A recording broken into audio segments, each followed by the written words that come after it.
Immigrant advocates in Chicago are still preparing for the possibility of mass deportations by, among other things, holding regular Know Your Rights sessions. I went to one of those sessions in this high school behind me, and even though I wasn't able to film it, I did talk to a local activist about how she witnessed her husband's arrest by ICE 2 years ago and what she learned from it. ¿Cómo reaccionarás de manera diferente hoy si los agentes de ICE llamaran a tu puerta? Si supiera que fueran ellos, no abriría la puerta. When ICE agents arrived at Selene Adame's home in 2017, she says they did not identify themselves as ICE. Instead, she says they called themselves detectives and pretended to be looking for someone other than her husband, Wilmer Catalan-Ramirez. Que yo pensé, dije, bueno, vienen a buscar a personas que han cometido algún crimen. Mi esposo no ha cometido ningún crimen.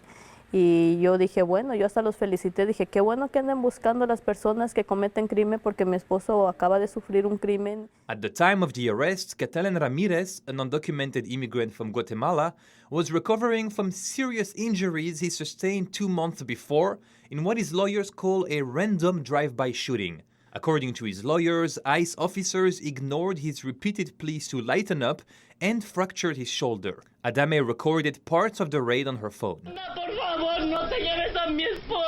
Lo azotaron contra el suelo, como nos habían atacado a mí, a mi familia, a mis hijos. Catalan-Ramirez filed a lawsuit against ICE for excessive use of force, unlawful entry, and unreasonable seizure.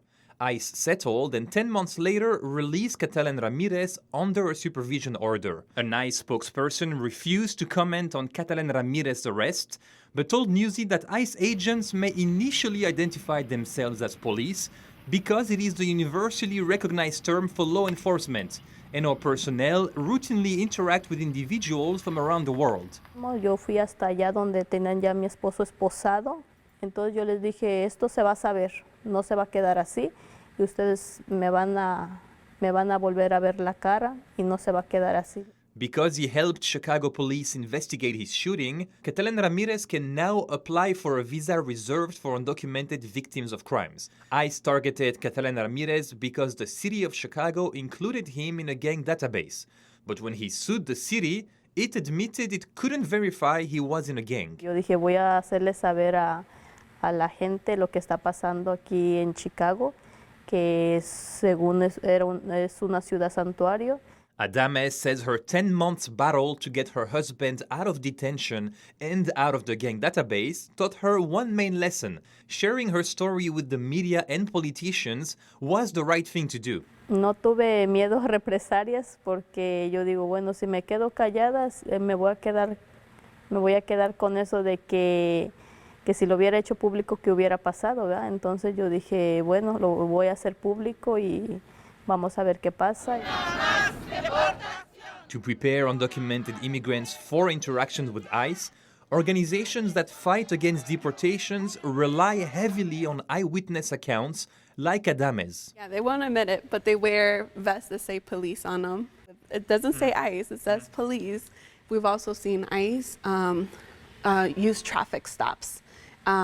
Which again, you identify specifically with police officers, right? And by using those traffic stops, asking then individuals about their status, and from there being able to detain individuals. And we've seen various cases of that happen. ICE told Newsy that ICE jackets also display ICE and that ICE officers only make probable cause stops when they know or strongly suspect that the individual they're looking for is the driver or passenger in the vehicle. As for Adame, she uses her experience to help other immigrants as an active member of organized communities against deportations. He estado recorriendo muchas puertas, tocando puertas. Sí. Conociendo a congresistas, a senadores. Sí les digo que no están solos, que busquen ayuda y que no se queden callados.